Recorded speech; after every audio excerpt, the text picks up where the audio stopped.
윤석열의 행동대장, 어미준과 강백신이 설계한 이재명 죽이기의 잔인한 실체가 국정조사에서 폭로됐습니다. 수사팀도 아닌 공판부의 위장 침투에 비밀 보고서를 쓰고 녹취록 단어 하나까지 조작해 정적을 올가매는 수법은 가히 악마적입니다. 법무부 캐비닛에서 쏟아져 나온 이 빼도 박도 못할 조작의 증거들. 오늘 그 추악한 설계도를 낱낱이 해부하겠습니다. 이 내용이 많은 분들께 알려질 수 있도록 구독과 좋아요 정중히 부탁드립니다. 윤석열 정부 검찰의 조작 기소 의혹을 둘러싼 국정조사가 이어지고 있습니다. 민주당은 대장동 사건 역시 이재명 대통령에게 뒤집어 씌우기 위해 검찰이 협박 수사를 했다고 주장했습니다. 이에 대해 정성호 법무부 장관은 대장동 2기 수사팀 검사 9명을 감찰하고 있다고 답했습니다. 정일아 기자입니다. 조작기소 국정조사 특위에 국민의힘 의원들 컴퓨터에 붙은 유인물. 명백히 우리 국조를 방해하기 위한 유인물이기 때문에 행정실에서는 저 유인물을 띄워주십시오. 부착물을. 민주당 의원들은 문제 제기를 했고 국민의힘은 국정조사가 위법하다고 주장하다 퇴장했습니다. 국회가 해서는 안 될 공소 취소를 검찰의 팔을 비틀어서 하겠다는 거, 이거는 여러분들이 직권남용 범죄를. 오늘 민주당은 수사팀이 바뀐 뒤 대장동 사건 결론이 뒤집힌 이유를 파고들었습니다. 1기 수사팀에 관여했는데 1기 수사팀이 부실하거나 무능해서 이재명 대통령을 기소하지 못한 것입니까? 정말 열심히 수사하고 치열하게 토론하고 했던 결과물이라고 보시면 됩니다. 친윤인 강백신, 어미준 검사 등 2기 수사팀이 정식 발령 전부터 사건을 들여다봤고 애초 결론을 정해두고 접근했다는 겁니다. 이재명 당시 대표를 잡기 위해서 하신 거죠? 특정인을 염두에 두고 수사를 한 적은 단 한 번도 없습니다. 그렇게 수사하지 않습니다. 남욱 변호사와 유동규 전 성남도시개발공사 기획본부장 등이 협박성 발언을 듣고 진술을 바꿨다고도 주장했습니다. 우리는 배를 갈라서 장기를 다 드러낼 수도 있고 환부만 드러낼 수도 있다. 환부만 도려내는 수사를 해야 된다는 됐습니다. 원로들의 비유적 표현을. 이와 관련해 정성호 법무부 장관은 대장동 사건 2기 수사팀 검사 9명에 대해 감찰 요청이 접수돼 서울고검 인권침해점검 TF에서 조사를 진행하고 있다고 밝혔습니다. JTBC 정인아입니다. 재판에서 무죄 받으면 되지 하는데 1심을 지금 보니까 3년 안에 안 끝날 것 같습니다. 그럼 계속 괴롭히는 검찰에서 증인 100명 신청하겠다 그러는데 문제야. 지금 3명 했거든요. 재재판 증인 3명 했는데 97명 남았습니다. 이게 제가 환갑되기 전에 이게 끝날 수 있어요. 공소 취소해야지. 네. 알겠습니다. 뭐 봉지욱 기자뿐만 아니라 제 사건에서도 강백신이는 계속 들어와서 제 사건도 담당이었어요. 강백신이가 그러니까 저게 이렇게 만들어내는 사건 전문이야 쟤들은. 그러니까 자 봐봐요. 강백신, 어미준이, 강백신이 정적을 제거할 때 방식 우리가 살펴봤잖아요. 네. 반면에 우리 편을 풀어주는 것도 또 강백신이가 도사더라고. 그 얘기를 지금 또 한번 해보겠습니다. 자, 이재명 대통령은 대장동 일당으로부터 단돈 10원도 받은 게 없습니다. 네. 그런데 국민의힘 곽상도 의원, 국민의힘 곽상도 의원은 그 아들이 대장동 일당으로부터 50억 받았잖아요. 퇴직금 명목으로. 맞죠? 그런데 결국 곽상도의 아들은 무죄가 났어요. 정말 헛웃음 납니다. 그리고 곽상도는 공소 기각이 됐어. 이거는 기소가 잘못됐다고 해서 판사가 기각을 시키는 게 공소 기각이에요. 곽상도는 공소 기각이 났습니다. 그럼 수사가 거지같이 됐다는 거죠. 그렇죠. 그 수사 누가 했냐? 강백신입니다. 와. 강백신이 곽상도에 대해서 어떤 식으로 수사를 했는지 이것도 어제 국정조사에서 나왔어요. 굉장히 중요한 장면입니다. 나의 정적은 어떤 식으로 수사를 했는지 봤죠? 우리 편은 어떤 식으로 빼주는지 함께 보겠습니다. 이거는 곽상도 전 의원의 50억 클럽에 대한 판결문입니다. 이것도 강백신 검사께서 기소하셨어요. 판사가 뭐라 적었냐면 이러한 사정은 형사 법률 전문가인 검사 역시 모를 리 없음에도 왜 이 부분 공소 사실을 따로 떼내어 나중에 기소하였는지 대해 납득할 만한 변명을 하고 있지 못할 뿐만 아니라 그와 같이 기소했어야 할 특별한 사정이 있는 것으로 보이지도 않는다. 이와 같은 검사의 기소는 공소권 남용에 해당한다고 봄이 타당하다. 공소 기각을 판결합니다. 그러니까 우리 특수부에서 가장 잘 나간다고 하신 우리 강백신 검사님께서 50억 클럽도 그렇고 대장동에서도 자기가 원하는 이야기를 많이 해두는 사람들은 결국 무죄 받아주는 그런 공소를 합니다. 기가 막히네요. 곽상도가 어떻게 무죄지? 무죄 나오게 할 결심을 가지고 기소했군요. 절대 그렇지 않습니다. 판사가 공소장을 바꾸라는데도 바꾸지 않고 그렇게 가서 무죄가 나왔잖아요. 판사가 공소장 바꾸라고 했어요, 안 했어요? 권유가 있었던 건 맞습니다. 정말 돌아버리겠다 진짜. 절대 그렇지 않. 와. 어떻게 저렇게 뻔뻔해? 곽상도 공소기가. 아니 권유가 있었다는데 절대 그렇지 않다는 이게 와. 말이 됩니까? 그리고 어제 또 마침 서울중앙지검에서 아들한테 50억 준 사람 있잖아요. 네. 그 대표가 있어요. 그 사람은 어제 또 무혐의 처분했어요. 어제 공교롭게. 하천대유 대표? 이게 그러니까 공소장 변경을 그 판사가 이제 권했는데 요구했는데 자기네들이 보기에는 자기네들 공소 사실이 정확하게 들어맞다라고 생각했기 때문에 절대 그거를 수용하기 어려웠다라고 계속 어제 진술을 했어요. 그러면 할 수 있는 방법이 선택적 그 공소사실 변경 방법이 있거든요. 뭐냐면 원래 공소사실로 기재했던 내용들을 그대로 유지한 채 만약 이게 받아들여지지 않는다면 이런 B라는 공소사실로 판단을 해주세요라고 두 가지를 병합해가지고 이렇게 구하는 방식으로도 변경할 수 있거든요. 아, 네네. 그래서 우리 이건태 의원님이 그런 방법도 있는데 오로지 기존의 공소사실 그대로만 유지해서 결국 날아간 거 아니냐 사건 자체가. 이건 뭔가 의도가 있었던 거 아니냐 이렇게까지 추궁했는데도 자기네들은 신념에 의해서 바꾸기 어렵다 뭐 이런 취지로 얘기해요. 비교를 해보자면 정경심 교수 옛날에 청문할 때 그날 기소했잖아요. 응? 그 공소장에다가는 네. 네. 뭐 이게 소환도 없이 첫 장장이 뭐가 어쩌고 이렇게 써놓은 게 네. 나중에 보니까 완전히 달라졌잖아. 네. 그래서 또 기소하잖아요. 그죠? 그러니까 그 사건하고 비교를 해보시면 그러네. 그때는 그렇게 해서 기소를 일단 공소제기를 해놓고 조사도 안 한 상태에서 기소해놓고 이 사건하고 지금 비유를 해보자면 그 건에 대해서 이거 이상하지 않냐? 너네 수사 결과하고도 지금 안 맞다고 너네 스스로 얘기하지 않냐? 네. 그래서 판사가 요거 하나는 없애라라고 얘기했어. 네. 끝까지 안 없애고 또 끝까지 간다고. 그리고 그때. 공소기가. 그리고 그냥 끝. 그러니까 이거를 그럼 돈 준 50억 준 사람도 무죄, 무죄요. 받은 사람도 무죄. 그 중간에 곽상도도 공소 기각으로 그냥 끝. 끝이야 그거는. 야, 판결문에 이거만 이러는 게 아니에요. 그 문재인 정부에 관한 보복 수사를 여러 가지 하는데 그 와중에 무슨 유재수 사건 또 누구야 그 강서구청장 했던 김태우와 관련된 사건도 있었잖아요. 그와 관련해서 기소된 사건에서도 딱 한 명만 무죄가 됩니다. 민정수석실의 전체 사람들이 다 유죄가 되는데 검사 출신 박경철이만 무죄야. 대단한 놈들이야 이거. 법무비서관. 법무비서관 박경철이만 무죄야. 박경철이가 그거 다 했는데 박경철이만 무죄야. 검찰청 무조건 없앤다.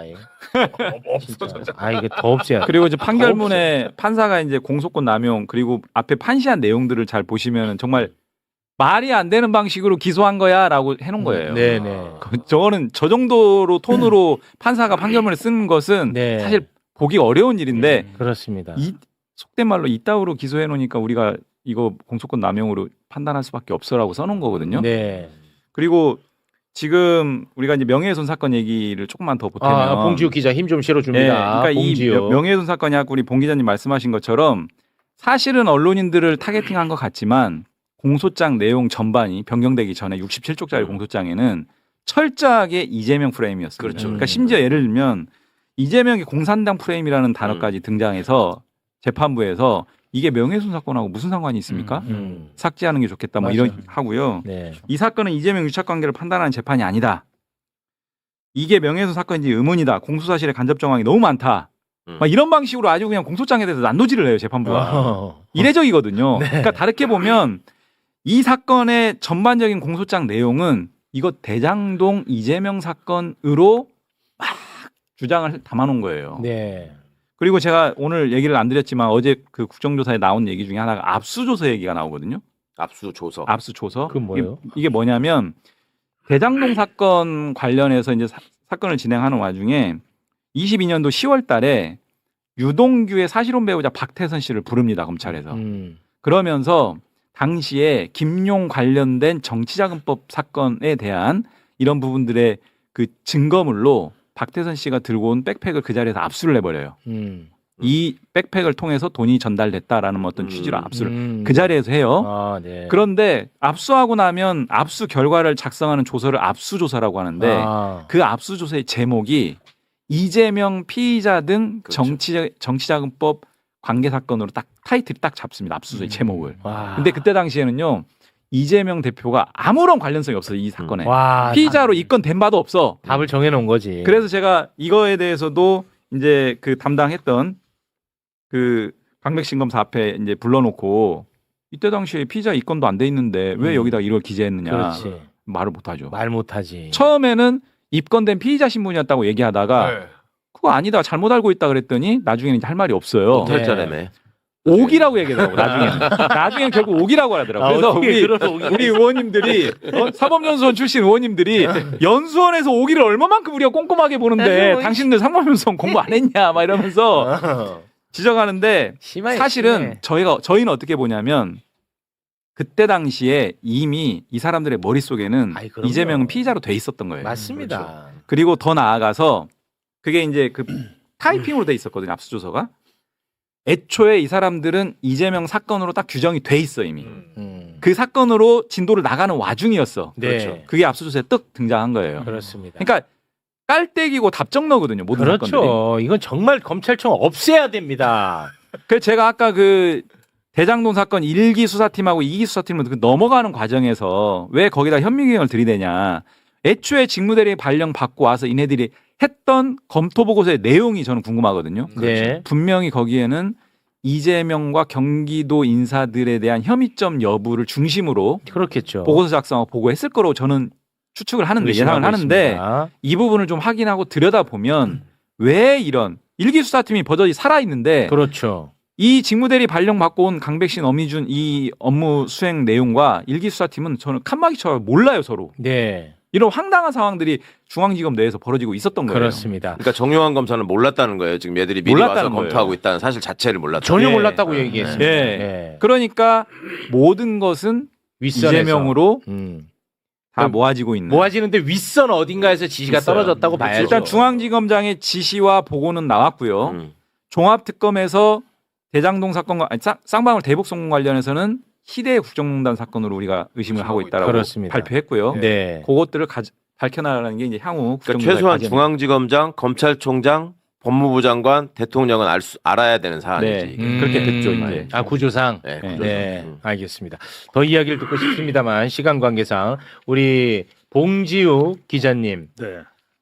PR하고 마무리 짓죠 오늘은. 진짜요? 네, 내일 하면 되잖아요. 지금 너무 많이 저거 했는데. 아니, 시간이 없어. 그게 아니라 제가 나 또 욕 먹어요. 국정조사 그걸 보니까 지금 이번에 전 크게 기대를 안 했는데 국정원하고 금감원은 준비를 많이 해서 나왔더군요. 아, 그거 좋았잖아요. 대박이었잖아요. 그 맥락에 대해서 역시나 또 이렇게 쭉 사실은 이게 수사 기록과 재판 기록을 쭉 보면서 국정원에 지금 저렇게 얘기하는 게 어떤 의미가 있는지를 봐야 되는데 한 가지만 말씀드리면 대북 송금 사건은 국정원하고 수원지검이 짜고 한 겁니다.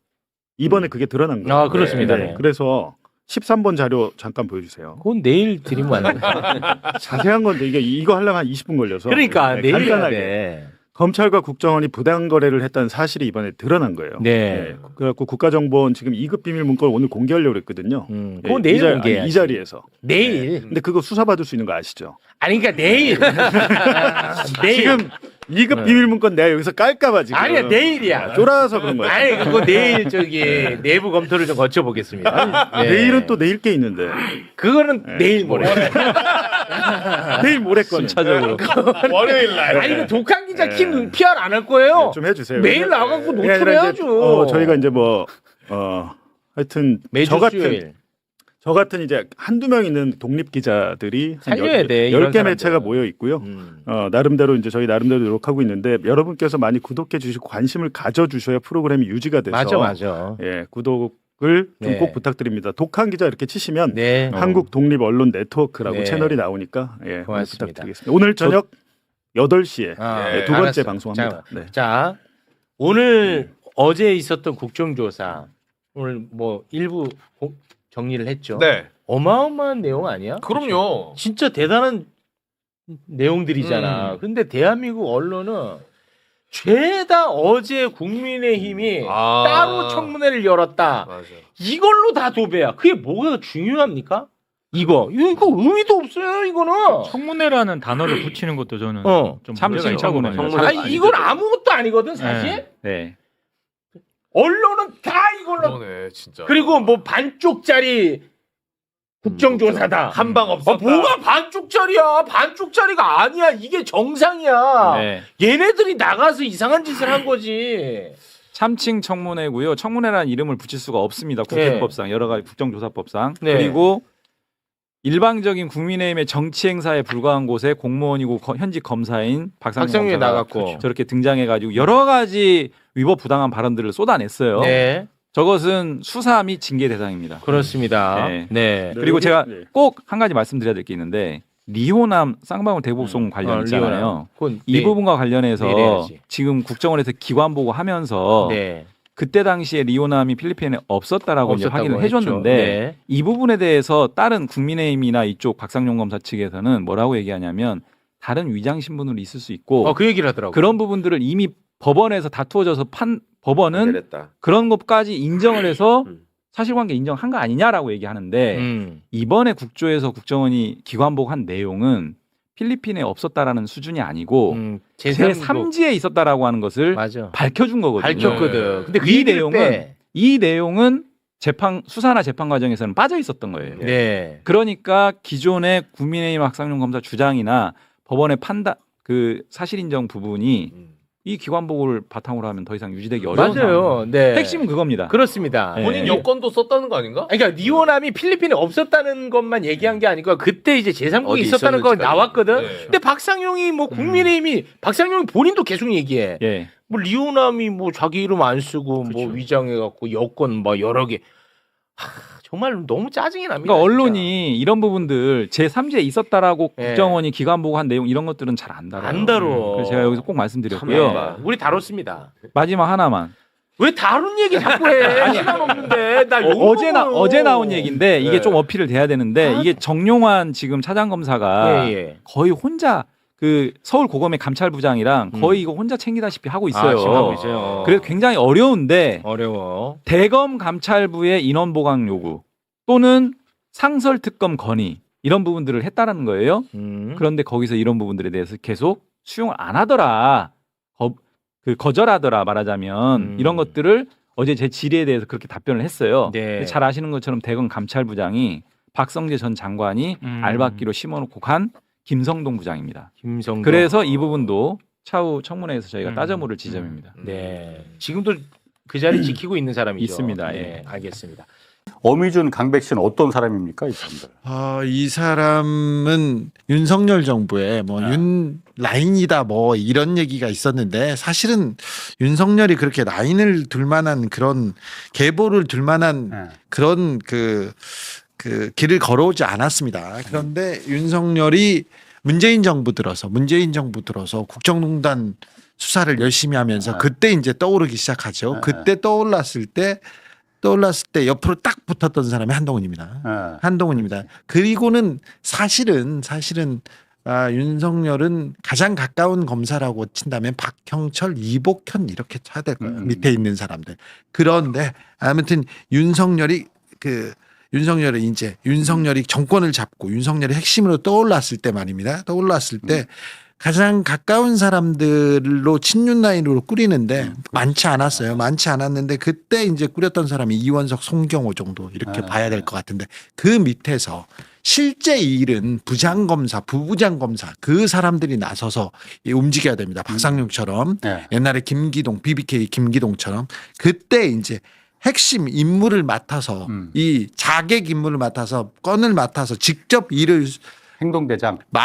일을 수사를 하던 행동대장 역할은 어미준 강백신이 있습니다. 이렇게 정도. 어미준, 강백신, 정일건, 호승진 예, 이 4명이 대장동 수사 2기에서 핵심 멤버로 이제 얘기가 되고 있고요. 갑자기 정권 들어서 갑자기 파고 뛰어오른 분들. 어미준하고 강백신이 파견으로 공판 검사로 들어갑니다. 이게 뭔가 했는데 거기서 공판 검사를 하면서 사실은 조국 사건 그 주변에서 맴돌던 사람들인데 이 사람들이 갑자기 공판부에 파견돼서 뭘 하나 했더니 대장동을 파고 있었어요. 아예. 원래 좀 정리돼 어제 나온 게 뭐냐면 그걸 지금 문제 삼았거든. 어제 국정조사에서. 네. 이 사람들이 중앙지검으로 파견을 나오는데 수사팀으로 파견 나온 게 아니고 공판부다가 네. 왜냐하면 그때 조국 부부에 대해서 다시 재판이 시작됐으니까 요거 담당하러 왔는데 조국 수사를 열심히 하던 사람들이죠. 이 사람들은. 근데 엄하게 갑자기 네. 진짜 엄하게네. 엄하게 그 대장동을 이 두 사람이 파고 검토를 했단 말이에요. 예. 그게 이제 어제 들통이 난 거잖아요. 그렇습니다.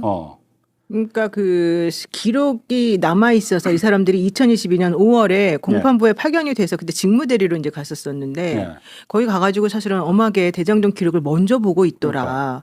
그리고 실제 7월에 이제 정식으로 그 자리에 이제 가잖아요. 반부패 부장으로 1, 3부 부장으로 제일 중요한 부서. 가장 중요한 부서로 이제 가면서 사실은 일을 하기 위해서 빌드업을 미리 그 전부터 해놨었다. 근데 이제 이분들이 되게 출세지향적이고 그랬던 그러니까 것 저게 같아요. 윤석열이 대통령 취임한 직후잖아요. 직후에.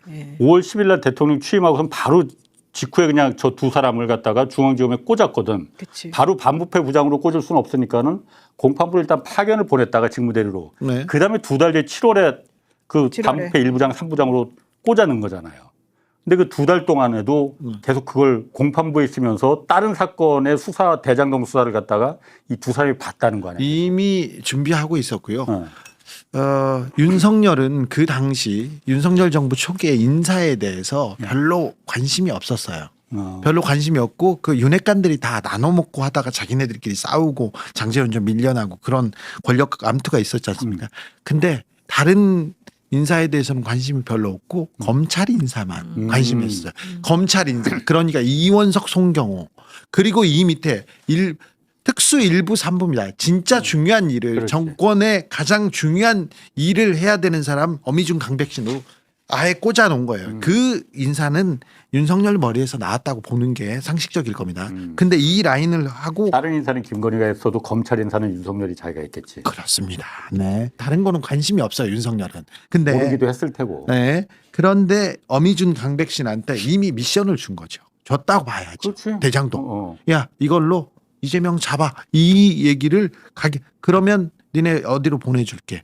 어미준 강백신이 계속 어떤 수사를 했는지 보면 윤석열의 의도가 보입니다.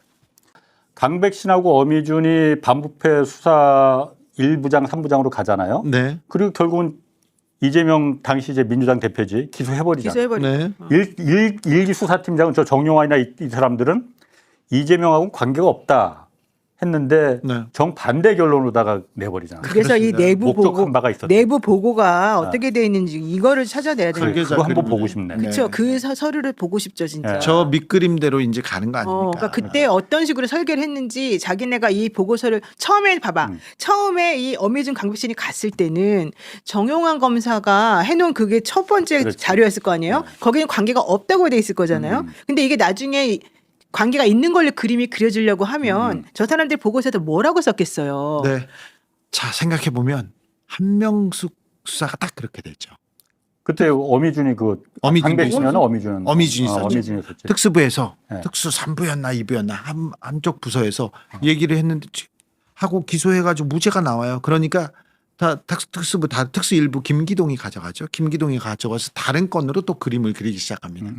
똑같은 구조로 감옥에 있는 사람 불러가지고 진술을 바꾸게 하고 그 옆에 감옥에 있는 그 사람 친구 그러니까 동료 감방에 있는 재소자 불러가지고 또 이걸 보강해가지고 그래서 만들어서 기소하죠. 여기선 유죄가 나오죠. 그때 활약했던 사람 어미준. 그러니까 이제 검사들이 수사 기법이 맨날 바뀌는 게 아니에요. 자기네가 이렇게 3명 있으니까 좋은데? 자기네가 예전에 성공시켰던 그 기법을 또 쓴단 말이에요. 그러니까 사실 어미준 박상용도 그거 보고 배웠네. 그렇지. 그러니까 어미준이라고 하는 사람이 예전부터 성공 한번 해보니까 이게 괜찮거든. 자, 그리고 그래가지고 이걸 계속해서 하는 그 거야. 라인을 탄 사람들은요. 성공하지 않습니까? 승진시켜줘요. 성공 못해도 고생했다고 또 승진시켜줘요. 그러니까 꼭 하는 거예요. 라인을 타려고 하고. 어미준 같은 사람은 특수부에서 시작했어요. 박상용 같은 애도 잘 나가는 애였어. 근데 아까 그 노영희 변호사가 얘기했잖아요. 박상용 원래 형사랑 성폭하던 사람이에요. 자, 서울법대 그리고 서울지검에서 시작하거나 아주 그 성골들 아니지 않습니까? 그런 사람들은 이 라인에 들어가려고 무리하는 사람들이 또 있어요. 그런 사람들한테 일부러 맡기기도 합니다. 그런데 자, 이제 그림을 그렸습니다. 설계도를 그렸습니다. 어미준 2달 동안 내 설계를 한 것 같아. 자, 설계도를 하죠. 그 보고서가 설계도. 자, 그렇죠. 그게 설계도입니다. 그리고 나서 그 검사들은 그림 그린다고 그래요. 그림을 그 사람들이 그리고 나서 어떻게 하느냐? 야, 나무가고 정영학 불러가지고 그때부터 이제 압박합니다. 처음부터 수사를 와서 불러가지고 자 조사하겠습니다. 그렇지 않고요. 와가지고 세워놓는 거죠. 자, 와서 계세요? 아이고 죄송합니다. 좀 더 계세요? 그리고 계속 하루 있다가 이틀 있다가 그러지 않습니까? 그러면 무슨 말이라도 하고 싶어요. 유치장에서 그리고 그 구치감에서 이렇게 가만히 있지 않습니까? 아무 말도 안 하고 못 견뎌. 안 물어보잖아요. 그럼 더 힘들어요. 그래서 옛날에 한 도지사가 검찰청에 끌려갔어요. 불러가지고 어이구 지사님 잠깐만 계십시오. 그리고 검사가 나갑니다. 하루 종일 나가요. 부르지도 않고 자기는 오지도 않고. 식사하세요. 어이구 죄송합니다. 그리고 다시 와요.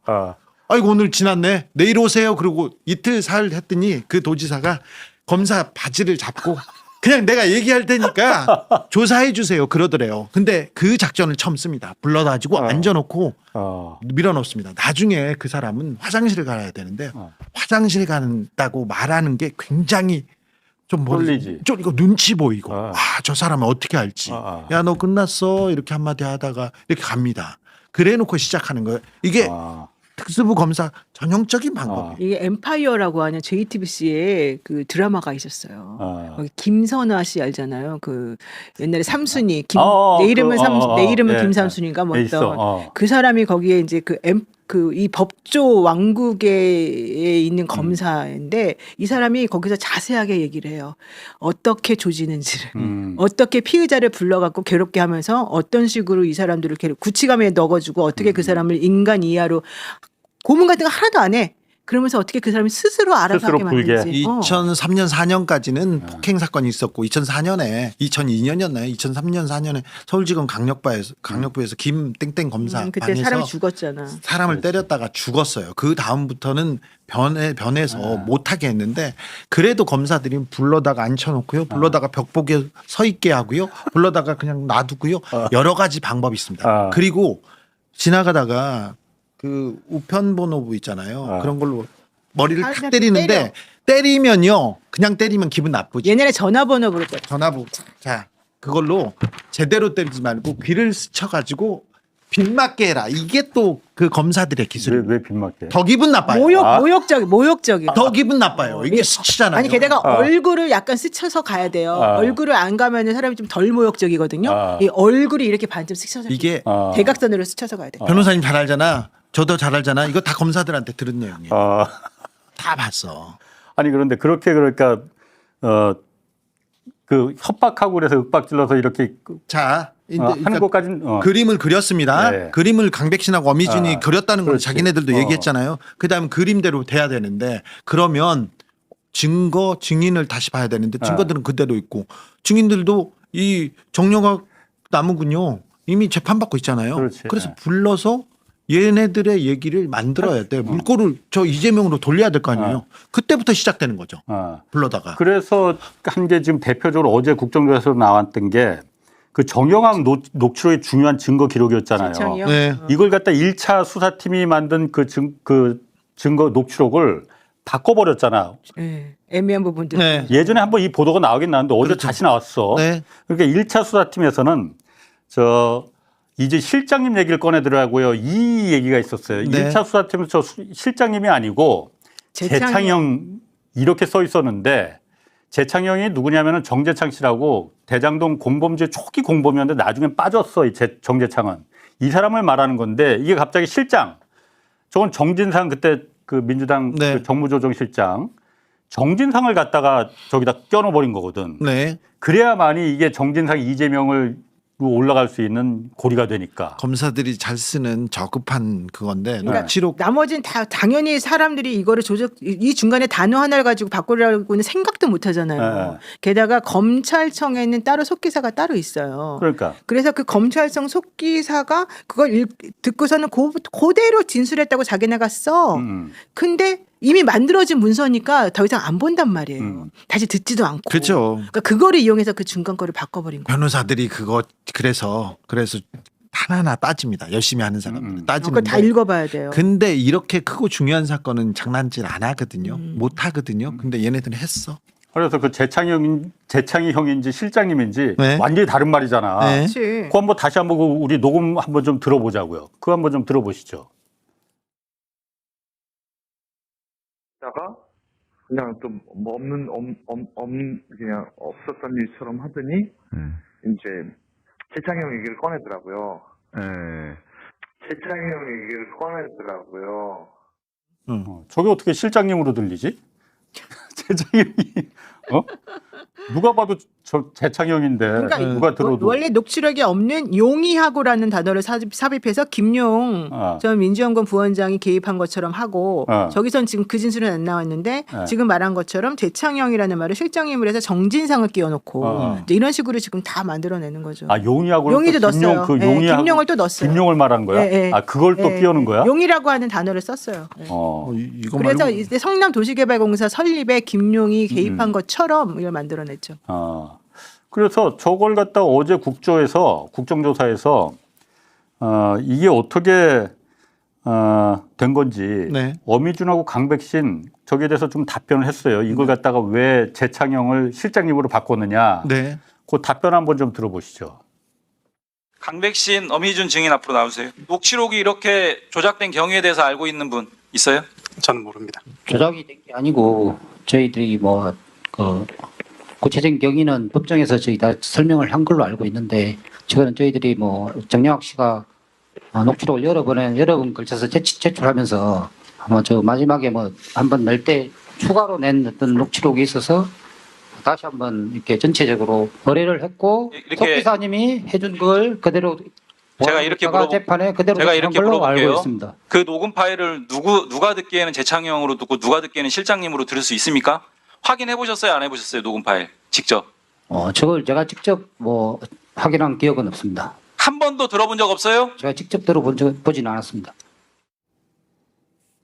그러니까 저걸 들어보지도 않고 보지도 저 중요한 증거 자료인데 응. 더군다나 1차 기록에 1차 수사팀은 저걸 재창형이라고 했는데 2차 수사팀에서 그걸 그 실장님을 이렇게 바꿔버리면서 결정적인 증거가 들어보지도 않는다는 거야? 아니 왜냐하면 김용, 정진상은 매우 중요한 인물이었잖아요. 그렇죠. 그 사람들 이재명으로 바로 연결될 수 있는 그 사람들 이름이 나왔다 그러면 당연히 그 얘기를 목소리를 듣고서 확인을 해야 되잖아요. 근데 그 확인도 안 하고 그냥 자기는 넘어갔다 이런 얘기를 하니까 저게 말이 안 되는 거고 저 사람들은 재판할 때도 되게 웃기게 했어요. 재판부에서 공소장 변경하라는 요청도 사실은 했었거든요. 근데 그것도 다 무시했었다는 거예요. 그 당시에. 공소장을 어떻게 변경을 하라고? 그러니까 실질적으로 그 누구야? 이 유동규하고 정민용 이 사람들을 무죄로 만들어주기 위해서 재판부가 처음에 이 사람들 수수 공범이라고 하지 말고 기부 공범이라고 해라 이런 식으로 바꾸라고 한 게 있었었대요. 근데 그거를 2번이나 다 그냥 거절했었대요. 그래가지고 아예 그냥 무죄를 선물할 수 있도록 해뒀다는 거예요. 아니 그러니까 난 저 부분이 이해를 못 하겠는 게 그 속기 사돈에 한번 좀 증인으로 나와서 좀 들어봤으면 좋겠어. 정말로 저걸 갖다가 자의로다가 실장님으로 기록을 한 건지. 속기사가 바꾼 건 아니지. 아니 저기 속기사가 바꿨다고 그러잖아. 아니 근데 말은 그렇게 하는데 재창형하고 이 바이든 날리면보다 더 심하잖아요. 그러니까 저게 어떻게 실장님으로 들려? 그렇죠. 재창형을 실장님으로 듣는 사람은 없을 거예요. 근데 여기에서 재창형 실장님이 매우 1차 수사를 할 때 김용 정진상도 없었어. 이재명도 없고. 그런데 가장 중요한 정진상 이름이 나온다고? 그래. 와. 찾았어. 위 보자. 너르신 그렇지. 야, 의뢰 보자. 신도시. 보자. 이거 봤을 거 아니에요. 근데 왜 1차에서 못 봤지? 이거 나왔냐? 이거 확인할 거 아닙니까? 근데 이걸 확인 안 했다고. 에이, 그건 말이 안 되죠. 저건 내가 봤을 때는 거짓말이에요. 그렇죠. 이제 자기네들은 거짓말이 안 걸릴 거라고 생각해서 아니 그냥 바보 작전하는 거예요. 거짓말이 걸리니까 바보 작전이에요. 왜냐하면 겁이 없었어. 왜냐하면 1차 그 속기록 녹취 그 원본이 있고 예. 지금 저 사람들이 낸 그 2차가 있으니까 우리가 사실 이게 잘못됐다는 걸 알고 있는 거잖아요. 그러면 1차에서 2차로 변경되는데 그 누군가가 관여를 언젠간 했을 거 아니에요. 그거는 사실은 다 남아 있을 수밖에 없잖아요. 그렇지. 그러면 사실 그거는 확인될 수밖에 없는 건데 저 사람들은 지금 내가 한 거 아니야. 그러면 누군가를 시켰거나 아니면 누군가가 뭔가 거기서 자기네들이 모르게 뭘 했다는 얘기가 되는 건데 그게 사실 있을 수가 없는 얘기잖아. 정치 검사들의 특징이 남한테 일단 부인하고 엮어서 기소하면 돼. 결론은 중요하지 않아. 괴롭히면 돼. 아니면 말고 누가 결과가 어떻게 되든 우리는 처벌되지 않아. 그렇게 생각하죠. 저 어미중 강백 씨는 일단 지금 책임을 속기사한테 밀고 있는 거잖아요.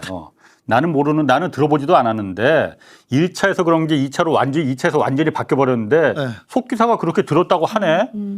나는 들어보진 않았어. 감봉 띠지하고 똑같잖아요. 우리는 상관없고 저기 밑에서 잃어버렸어 이렇게 한 거 아니에요. 중요한 증거 기록이 뒤바뀌어 갖고선 그걸 갖다 다시 재판부에다가 증거로 다 내미는데 확인 안 한다고요? 그걸 본인이 들어보지 않는다. 말이 안 되죠.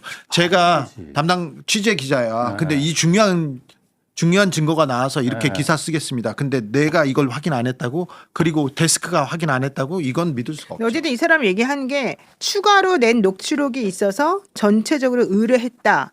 근데 그 의뢰한 걸 속기사가 작성을 다시 해줘서 그걸 그냥 그대로 낸 것이다. 그러니까 자기는 내용을 모르고 그냥 속기사가 한 거다.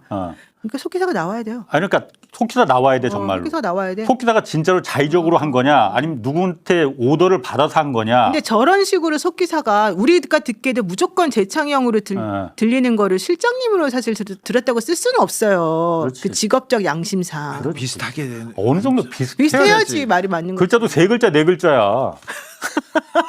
그리고 재창영 이게 발음이 명확히 들려요. 그러니까 그래, 너무 명확하게 들려요. 아니 그리고 아까 그것도 한번 보여주세요. 위례신도시 윗 어르신들이라고 또 1차하고 2차도 바뀌었거든. 2차에서 윗 어르신들 저게 그러니까 정진상 이재명을 말하는 거야. 윗 어르신들이 너 결정한 대로 다 해줄 테니까 요걸 갖다가 원래 1차 수사팀에서는 윗 어르신이 아니고 위례신도시. 요건 그래도 약간 비슷하게 어느 정도 좀 요건 약간 좀 머리를 좀 쓰긴 한 것 같아. 위례신도시를 이걸 어떻게 바꾸지? 윗 어르신. 비슷하네. 요건 그래도 내가 애교로 받을 수 있을 것 같아. 창의적이다. 야, 근데 재창영 실장님 진짜 해도 너무했다 이거는. 진짜 너무했어 그거는. 아니 근데 주진우 기자는 취재를 잘하니까 이 내부적으로 들어있는 이 보고 문건이랑 이 당시 어떻게 했는지 좀 알지 않아요? 저도 저는 그 녹취록을 검사들이 낸 녹취록이 바뀌었잖아요. 그걸 눈 빠지게 분석은 했었어요. 근데 그때 보고서가 어떻게 됐는지 모르겠으나 갑자기 바뀌고 그림대로 의도대로 계속 정치 검사들이 밀어붙였다고 생각은 아니 하고 왜냐하면 이게 저렇게 되게 중요한 사람들을 엮기 위해서 일부러 그 단어를 특정해서 집어넣을 정도라면 아무리 반부패 1부장 3부장이라 하더라도 지네 맘대로 못해요. 검사들이 쉽지 않은데 이거. 그러니까 그래서 내가 봤을 때 이거는 분명히 윗선하고 오케이가 돼가지고 자기네끼리는 분명히 이걸 하라고 했을 거예요. 이건 범죄행위인데 근데 범죄행위를 지시했을까? 게다가 문서는 아무리 검사들이 배짱이 좋아도 그렇게 안 문서를 돼, 위조하는 거거든. 네. 근데 이게 함부로 못해요. 현실적으로. 그때 윤석열 때 검사들은 진짜 겁이 없었대요. 진짜 우리는 겁이 무슨 일을 해도 이건 안 걸린다. 그리고 국조특위에서 14일 청문회 때 그 속기사 부른다네. 역시 우리말 듣나 봐. 홍 선배, 홍상훈 씨 듣고 지금 얘기했나 봐요. 나 지금 어깨가 무거워지고 있어. 어깨가 무거워져 지금. 이런 식으로 진짜 행복하게 산다. 아니 아침에 포리포 때도 막 내가 그냥 이렇게 한 말이 정책으로 반영이 되니까. 그래요?